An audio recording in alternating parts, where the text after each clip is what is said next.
लोग बोले कि किसी विद्युत द्विध्रुव के द्वारा किसी भी बिंदु पर विद्युत विभव।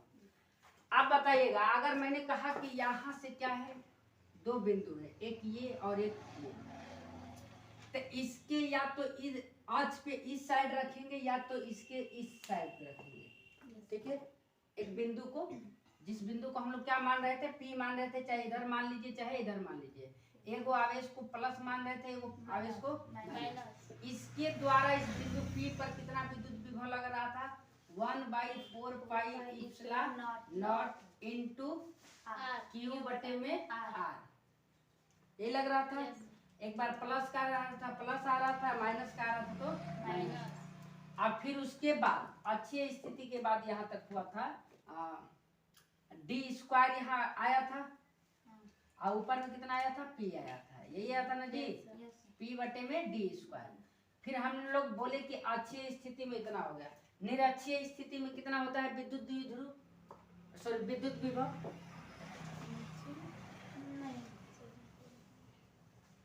निरक्षीय स्थिति में जो विद्युत विभव होता है वो जीरो हो जाता है। कितना हो जाता है, बताए थे ना।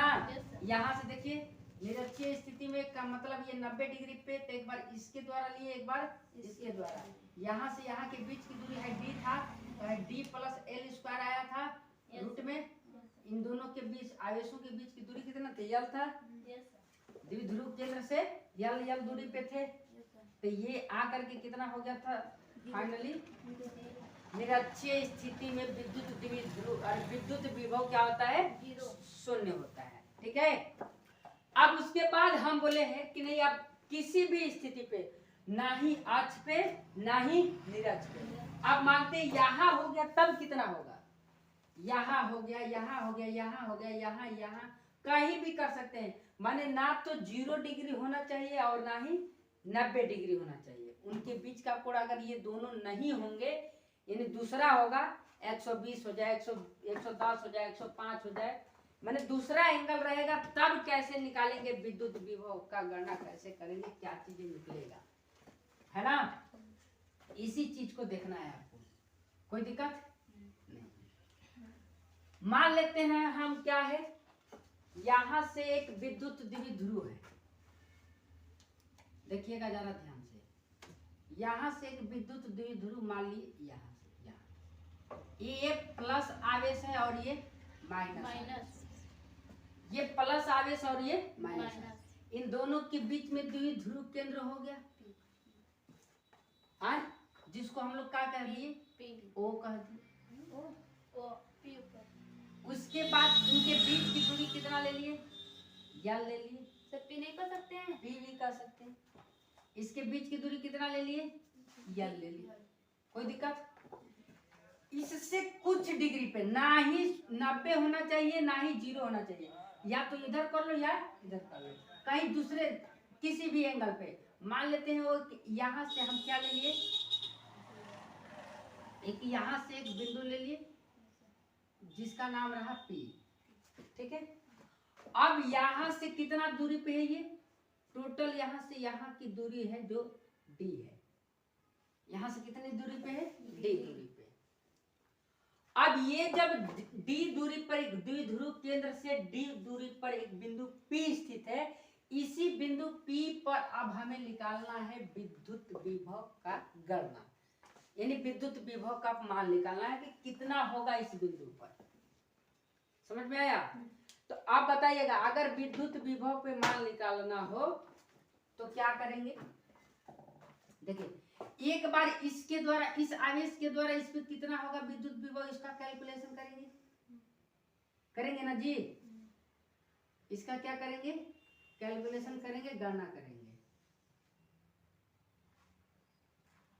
और एक बार किसके द्वारा करेंगे, इसके द्वारा। तो ये पहले बताइए कि यहां से यल है, यहां से कितना है, यल, और ये कितना है, डी, तो ये दूरी कितना होगा, ये दूरी कितना होगा,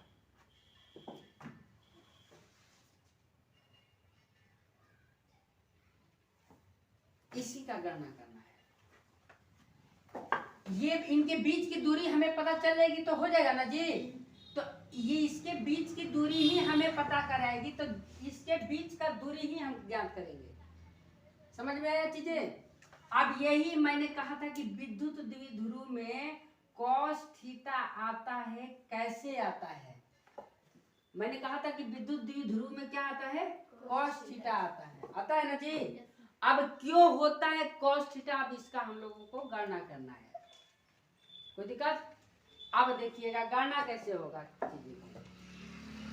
तो हमने कहा कि यहाँ से यहाँ के बीच की दूरी ज्ञात करना है। जरा ध्यान से फिर से फिगर बता रहे हैं, फिर से समझा रहे हैं, फिर से देख लीजिएगा, चीजों को समझ लीजिए, कोई दिक्कत नहीं होगा।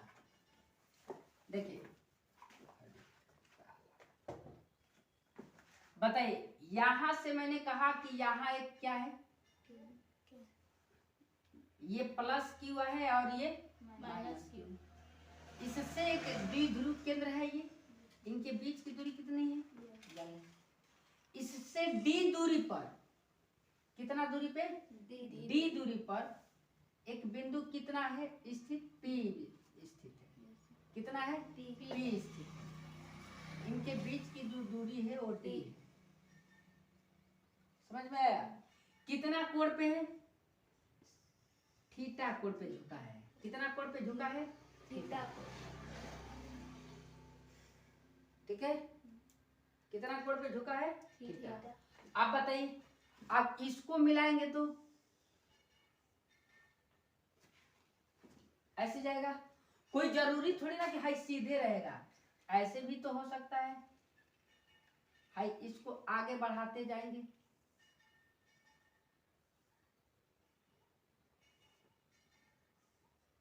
तो ये ऐसे होगा, ऐसे ही जाएगा ना। एक बिंदु क्या है ये स्थित? पी है। तो बताइए इसके बीच की दूरी यहां से माइनस क्यू से लेकर के बिंदु पी तक के बीच की दूरी कितना होगा, इसी का हम कैलकुलेशन करते हैं। जरा समझिए, अगर मान लेते हैं कि यहां से यहां के बीच की दूरी तो कितना दिया था? यल दिया था। ये तो और ये केंद्र है ना, केंद्र को हम लोग ओ द्वारा सूचित कर लिए। ठीक है, अब ये कितना डिग्री पे ये बिंदु पी है? थीटा कोण पे है। कितना दूरी पर है? डी दूरी पर है। अब इसके बीच का, अब देखो तो जरा ध्यान से, अगर हम यहां से इसके लंब माइनस क्यू आवेश के द्वारा इस बिंदु पर हम क्या खींच दिए? लंब खींच दिए, तो ये क्या हो जाएगा? 90 डिग्री बनाएगा। दोनों तरफ क्या बनाएगा? 90 डिग्री। इस बिंदु को हम मान लेते हैं यम। अब बताइए, टोटल दूरी था डी। अब यहां से ये लंब गया, तो ये मान लेते हैं इसके बीच की दूरी कितना घट गया? यहां से यहां वाला दूरी मान लिए हम यक्स। कितना हो गया? यक्स दूरी हो गया। ये वाला दूरी कितना मान लिए? यक्स। इसके बीच की दूरी है यक्स हो गया। तो बताइए हाई कितना होगा? डी माइनस यक्स होगा ना जी, क्योंकि यक्स और डी माइनस यक्स दोनों को जोड़ेंगे तब ना जाकर के हाई डी होगा। यक्स और डी माइनस यक्स जोड़ेंगे तो माइनस प्लस कट करके डी आ जाएगा। इसके बीच की टोटल दूरी कितना हो जाएगी? डी हो जाएगी। समझ में आया? कोई दिक्कत नहीं।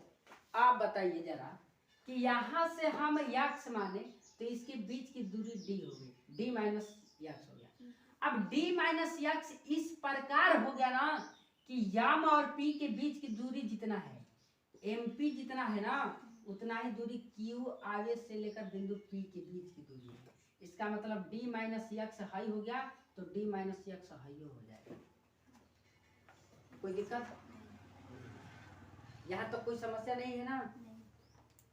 बता लीजिए भले, कोई दिक्कत नहीं। लेकिन यहाँ अगर हम कहे कि नहीं भैया हमें नहीं पता है कि कितना है, हमें नहीं पता है कि कितना है, तो यहाँ क्या लगाएंगे? यहाँ थीटा आ गया, यहाँ थीटा आ गया ना, तो कॉस थीटा का फॉर्मूला लगाएंगे। बताइए कॉस बराबर यहाँ क्या हो जाएगा? कॉस बराबर क्या होता है, आधार बटे में कर्ण, आधार बटे में कर्ण। तो कॉस थीटा लेंगे तो आधार इसके लिए हाई 90 डिग्री हुआ। जरा देखिए एगो ऐसे समकोण त्रिभुज बना, 90 डिग्री के ठीक सामने वाला भुजा क्या कहलाता है, कर्ण कहलाता है। तो ये कर्ण हो गया, यानी यल भुजा क्या हो गया, कर्ण हो गया, ये वाला कर्ण हो गया। अब आधार इसको मानेंगे, आधार किसको मानेंगे, इसको, क्योंकि जो जिस पे आके टिक गया वही उसका आधार कहलाएगा। अब बताइए अगर है घर है तो घर किस पे टिकता है, जाकर के नेई पे, नेई पे टिकता है ना। तो नेई कहाँ होता है, नीचे होता है, आधार में होता है। तो उसी को ये जा करके ये बिंदु ये वाला रेखा किस पे टिका है, इस पे, तो ये क्या कहलाएगा, आधार कहलाएगा। तो बताइए कॉस थीटा बराबर क्या हो जाएगा, ओ एम बटे में ओ क्यू, ओ एम बटे में यहाँ से बिंदु यहाँ वाला माइनस क्यू हो जाएगा वो। अब बताइए यहाँ से क्या हो जाएगा, कॉस थीटा बराबर ओ एम के बीच की दूरी यक्स बटे में है क्या हो जाएगा यल। तो यक्स बराबर क्या आएगा, यक्स बराबर तिरछी तिरछा करेंगे तो यक्स बराबर क्या आएगा, यल कॉस थीटा आएगा, आएगा ना जी, यल कॉस थीटा। अब बताइए यक्स का मान यल कॉस थीटा हो गया। तो अब बताइए यहाँ भी तो डी माइनस यल कॉस थीटा हो जाएगा, डी माइनस यल कॉस थीटा। तो यहाँ भी कितना हो जाएगा, डी माइनस यल कॉस थीटा, यही होगा ना। तो अभी हम यक्स ही लिख रहे हैं, लेकिन जहाँ यक्स का फिर मान रखना आएगा तो हम यहाँ रख लेंगे, कोई दिक्कत नहीं ना, नहीं आ रहा है ना समझ में चीजें। चलिए तो ये वाला फिगर बनाइए, अब इसमें और भी फिगर बनवाएंगे। इसके लिए अभी तो ये माइनस क्यू के लिए था, अभी प्लस क्यू आवेश के लिए भी करवाएंगे, लेकिन अभी यहाँ तक बनाइए।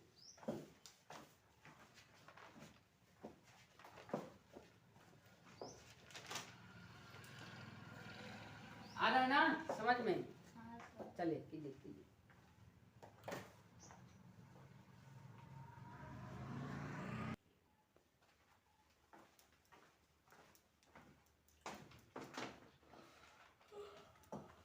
अब देखिए, अब यहाँ से हम बोले कि यक्स का मान यहाँ क्या, यहाँ से हम निकाल दिए यक्स का मान यल कॉस थीटा हो गया। अब जरा समझिए, ये तो हम इस बिंदु से माइनस क्यू आवेश से यहाँ के बीच की दूरी ले लिए। अगर कोई इसको आवेश को यहाँ वाला प्लस मानेगा, यहाँ वाला माइनस, तो कोई दिक्कत नहीं होगा, नहीं होगा ना। इसको अगर प्लस माने, इसको माइनस, तो कोई दिक्कत नहीं होगा। तो हम सकते हैं, अरे एगो प्लस तो एगो माइनस, क्योंकि द्विध्रुव का नियम है, ठीक है, विद्युत द्विध्रुव का नियम, एगो विपरीत आवेश होना चाहिए। तो एगो धनात्मक तो एगो ऋणात्मक, एगो ऋणात्मक तो एगो धनात्मक। अब यहाँ से आया x बराबर cos थीटा। आप जरा ध्यान से देखिए, आपको हमने यहाँ से कहा कि लंब डालिए, लंब अब इस बिंदु से इस आवेश से रह गया ना, ये टोटल दी था, आपको पता है, ये हम मिटा रहे हैं, गाजी गुजी ना हो, आप लोग मत मिटाइएगा उसको, ठीक है। देखिए अब इस बिंदु से, किस बिंदु से, यहां से इस बिंदु P तक प्लस क्यू आवेश से, यहां से लेकर के प्लस क्यू आवेश से बिंदु P के बीच की दूरी कितना होगा, अब इसी का हमें कैलकुलेशन करना है। अब देखिएगा, इसमें हम ज्यादा कैलकुलेशन नहीं करवाएंगे क्योंकि समझाने में यही तक था, ठीक है। आप जरा बताइए, आपको अगर कोई पूछ दिया कि एल कॉस थीटा ये कहां से आ रहा है, तो आप बता दीजिएगा ना, कोई दिक्कत। हमने जब पढ़ाना स्टार्ट किया था विद्युत विभव या विद्युत द्विध्रुव, तब वो उसी वक्त भी हम बताए थे कि कहां से कॉस थीटा आएगा, इसका हम निराकरण करवाएंगे, और आज फाइनली करवा भी दिए, ठीक है। चीजें समझ में आ जानी चाहिए, हमारे कराने से कोई फर्क पड़ने वाला नहीं होगा जब तक आप घर पे नहीं पढ़िएगा। थोड़ा से आपको भी कोऑपरेट करना होगा, समझ में आया। आप बताइए, तो यहाँ प्लस क्यू आवेश के द्वारा क्या करेंगे, प्लस क्यू आवेश के द्वारा बिंदु P पर क्या करेंगे, विद्युत विभव का कैलकुलेशन करेंगे। भर दीजिए, खत्म हो गया सर, भर दीजिए।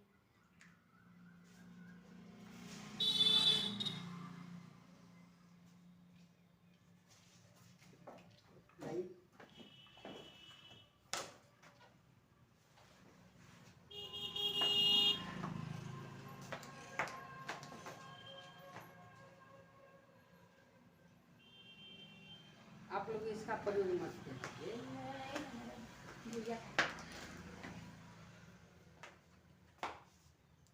मैं इसके जो नहीं मिला था तो रात को इसी से लगा। माइका का प्रयोग मत किया कीजिए, उस तरह से राइटिंग होती है।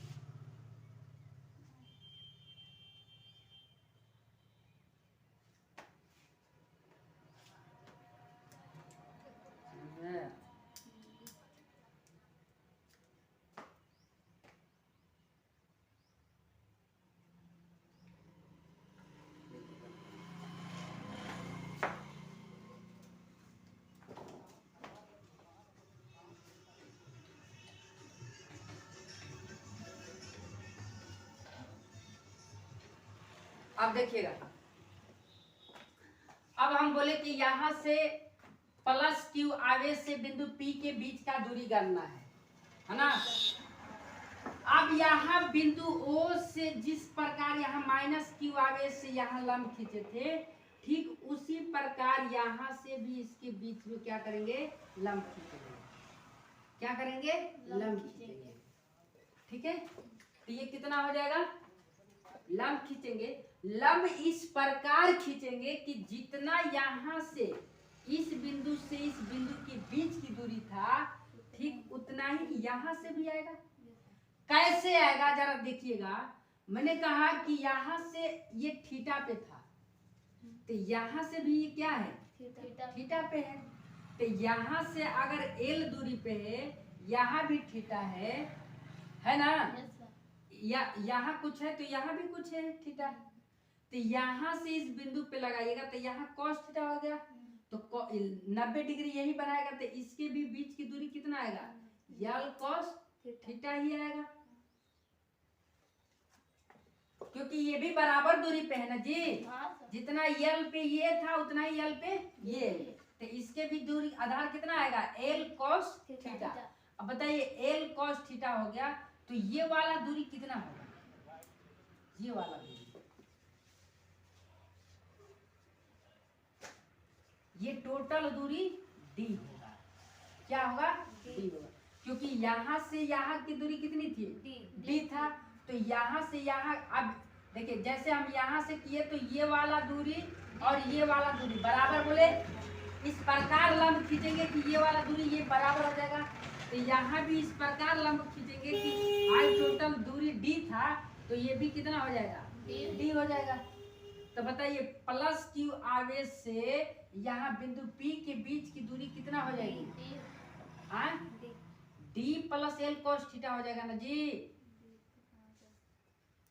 कितना हो जाएगा, D plus L cos theta.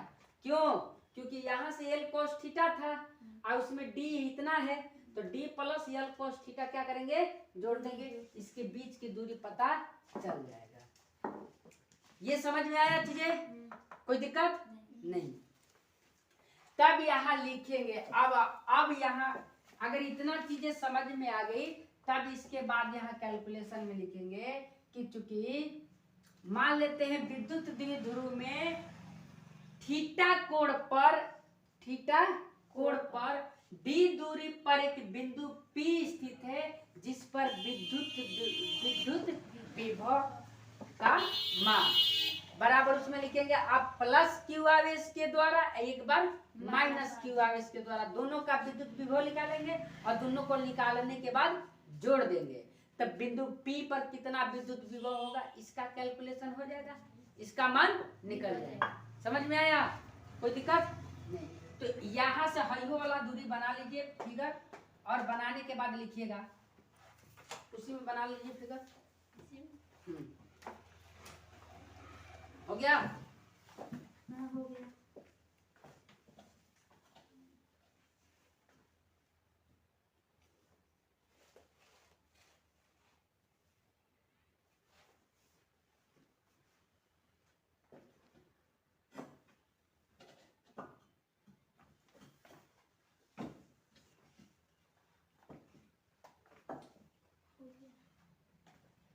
चलिए यही बनाना था, हो गया। हो गया ना जी। लेके माना विद्युत द्विध्रुव के, माना विद्युत द्विध्रुव के, माना विद्युत द्विध्रुव के अक्ष से, लिखिए माना विद्युत द्विध्रुव के अक्ष से, अक्ष से थीटा कोण पर, थीटा कोण पर, थीटा कोण पर, हो गया, थीटा कोण पर, थीटा कोण पर केंद्र से जाने वाली डी दूरी पर, थीटा कोण पर केंद्र से जाने वाली डी दूरी पर, डी दूरी पर बिंदु P स्थित है, बिंदु P स्थित है, डी दूरी पर बिंदु P स्थित, हो गया, कोई दिक्कत? बिंदु P स्थित है। आप बताइए बिंदु P स्थित है तो यहाँ लिखिएगा नीचे में कि चूंकि प्लस Q आवेश के द्वारा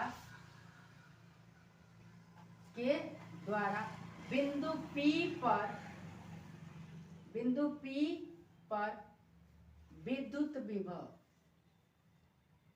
क्या चीज? विद्युत विभव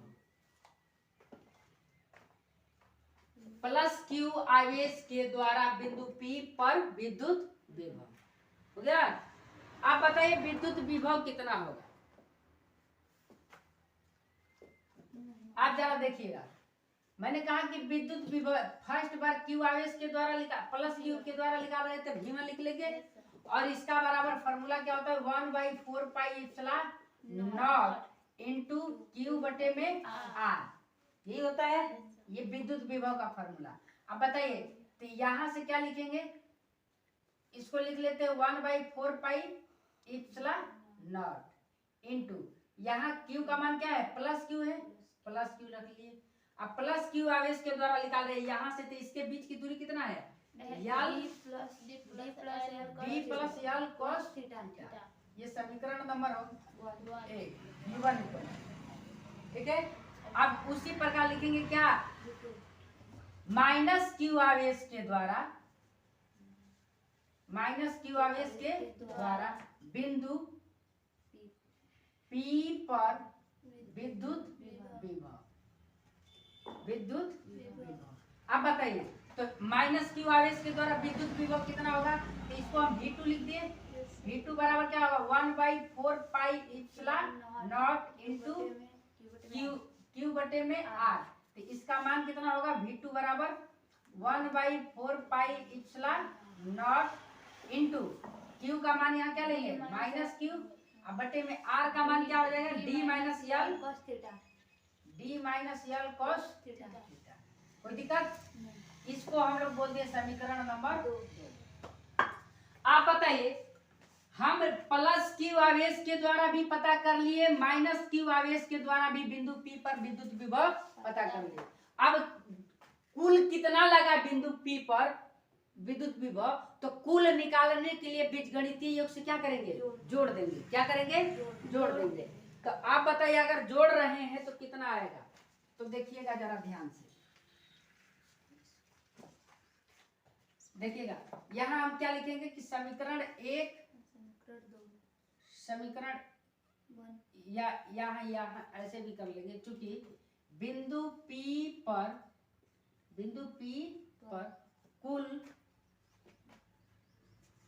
कुल विद्युत विभव, कुल विद्युत विभव।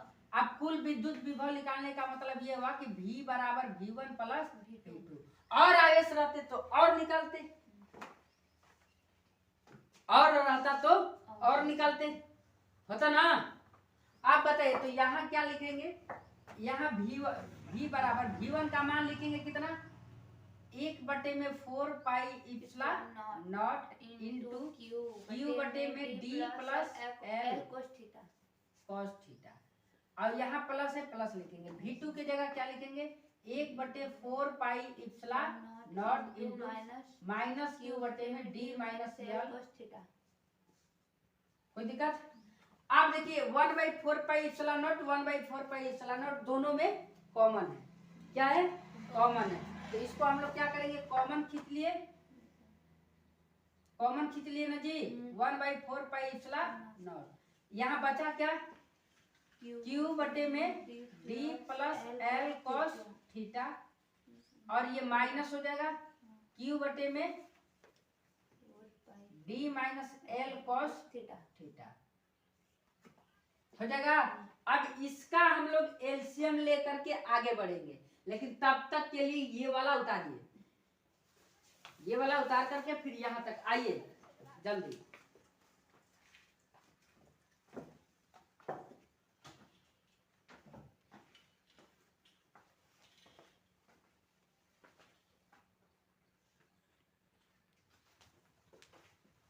अब क्या करेंगे, अब जो है कुल विद्युत विभव निकालना था, तो हम लोग क्या किए, जोड़ दिए। तो इसका एलसीएम लेकर के बढ़ेंगे, एलसीएम लेकर के ना बढ़ेंगे जी। अब देखिए एलसीएम लेकर के आगे बढ़ते हैं, कितना होगा जरा ध्यान से देखिएगा। देखिए अगर हम यहां से कह दिए कि 1/4 पाई v इक्वल टू क्या हो जाएगा, 1/4 पाई इप्सिलॉन नॉट इनटू ये वाला अगर एलसीएम निकालेंगे तो जरा देखो d plus L into D minus L गुणा हो जाएगा। अलग अलग रहते हैं, नीचे का तो क्या हो जाते हैं, गुणा हो जाता है, कोई दिक्कत नहीं। d माइनस एल, आप बताइए अगर नीचे 3 और 5 दिया है, ऐसे दिया है मान लीजिए बनाने के लिए भिन्न पर का जोड़ घटा, तो इसको हम लोग क्या करते हैं, गुणा कर देते हैं। तो नीचे क्या लिखते हैं, एलसीएम 15। अगर गुणा न हो तो 3 गुणे 5 लिखेंगे, लिखेंगे ना, तो वैसे ही हम लिखते हैं गुणा के रूप में, कोई दिक्कत? अब देखिए d plus L cos theta और d plus L cos theta कटेगा तो क्या बचेगा, d minus L cos theta, और d minus L cos theta में q का क्या हो जाएगा, गुणा हो जाएगा। q का क्या हो जाएगा, गुणा हो जाएगा, कोई दिक्कत नहीं, नहीं ना। और यहाँ माइनस है तो minus, sir d plus L cos theta फिर उसका कट जाएगा इससे, क्योंकि यहाँ अगर गुणा होता है तो यहाँ एलसीएम निकालते हैं तो कितना आता है, 15। फिर 3 का पढ़ा कितने बार पढ़ेंगे कि 15 आएगा, 5 बार। तो 5 में 2 का गुणा होता है, तो 5 गुणा के 10 हो गया। यही चीज करते हैं ना। तो हम d plus L cos theta का पहाड़ा पढ़ेंगे तो d plus L cos theta cut जाएगा, हाँ, और d minus l cos theta हो गया। तो d plus L cos theta, d plus L cos theta cut गया, तो बचा क्या, d minus l cos theta, यही बचा। अब इसमें ऊपर वाला का गुणा हो गया, यहाँ माइनस है तो माइनस लिख दिए। फिर ऐसे d minus l cos theta कटेगा, d minus l cos theta से d minus l cos theta cut गया, तो बचा क्या, d plus L cos theta. तो d plus L cos theta में q का क्या करेंगे, गुणा कर देंगे। तो यहाँ q से गुणा कर दिए, हो गया d plus L cos theta, कोई दिक्कत नहीं।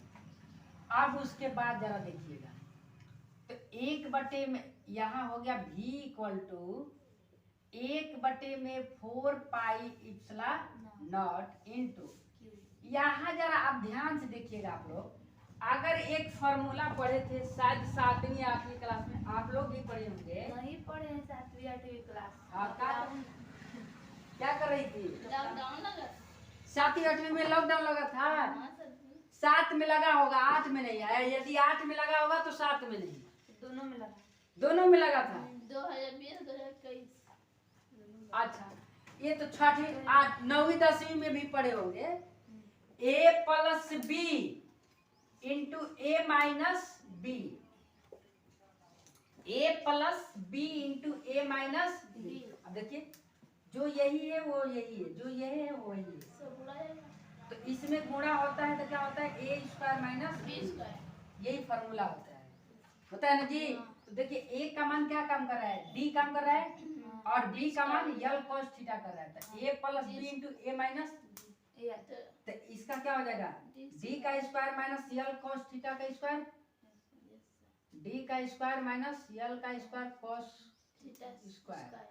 कोई दिक्कत नहीं ना। ए माइनस बी इंटू ए प्लस बी का फॉर्मूला यहाँ लगा दिए। कोई समस्या है तो बोल लीजिए। नहीं। अब ऊपर से गुणा करेंगे, यहाँ से यहाँ इसमें गुणा किए तो क्या हो जाएगा क्यू डी हो जाएगा, क्यू डी, और इसमें गुणा होगा तो minus Q L cos theta हो जाएगा। अब देखिए इसमें गुणा होगा तो माइनस क्यू डी, और ये प्लस और minus minus, Q L cos theta हो गया कि नहीं। देखिए क्यू डी से क्यू डी कट गया। बताइए माइनस क्यू एल थीटा मिल करके क्या हो जाएंगे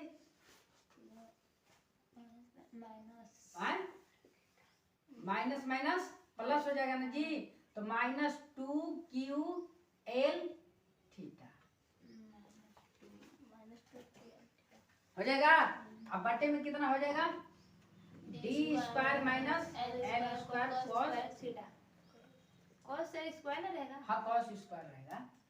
अब जरा आप लोग बताइए कि हम लोग Q2L इसको क्या लिख सकते हैं, Q गुणे 2L लिख सकते हैं, और माइनस कॉस थीटा इधर ऊपर वाले को। सर कैसे देखिए 2L को एक साथ लिख लिए, Q को एक साथ इधर गुणा में, कॉस माइनस ये माइनस थीटा को लिख दिए इधर माइनस कॉस। कोई दिक्कत नहीं। तो यहाँ से यहाँ हम क्या करेंगे, इसको P लिखेंगे, Q गुणे 2L विद्युत द्विध्रुव का होता है फॉर्मूला, होता है ना। तो यहाँ से हम इसको तोड़ के लिख देंगे क्या, यहाँ से इस वाले चीज को हटा करके क्या लिख दिए P लिख देंगे 1/4 pi epsilon not into minus P cos theta, minus P cos theta. और यहाँ कोष्ठ में बगल में दिखा दीजिएगा कि P बराबर जो होता है Q गुणे 2L होता है। कोई दिक्कत। अब देखिए अब यहाँ हो गया कितना d square minus l square और cos theta, cos square theta. ये आपका विद्युत द्विध्रुव का, और विद्युत द्विध्रुव के कारण किसी भी बिंदु पर विद्युत विभव था। लेकिन जरा इतना ही पे नहीं ना, अब अगर तुम सोचो ये बीच की जो दूरी है एकदम छोटा मानेंगे, अप्रोक्स छोटा, एकदम छोटा से छोटा मानेंगे, यानी जो है यल जो है इतना छोटा माने, इतना छोटा माने किससे डी से, इतना छोटा माने हो तो मतलब इतना अप्रोक्स इतना छोटा मानेंगे कि वो 0 के बराबर हो जाएगा। यदि 0 के बराबर हो जाएगा तो बताइए यल 0 के बराबर हो तो 0 में किसी की संख्या से गुणा होगा तो 0 हो गया, और डी में से 0 घटेगा तो डी बचेगा। इसका मतलब भाई पूरा पार्ट्स क्या हो गया 0। तो विद्युत विभव का फॉर्मूला क्या होगा, V बराबर 1/4 pi epsilon not into minus P cos theta बटे में डी स्क्वायर, क्योंकि ये का मान 0 हो रहा है जी। तो डी स्क्वायर में से 0 घटेगा तो डी स्क्वायर बचेगा। यही आपका फाइनली फॉर्मूला निकलेगा। कोई दिक्कत नहीं ना। नहीं। हाँ तो लिख लीजिए।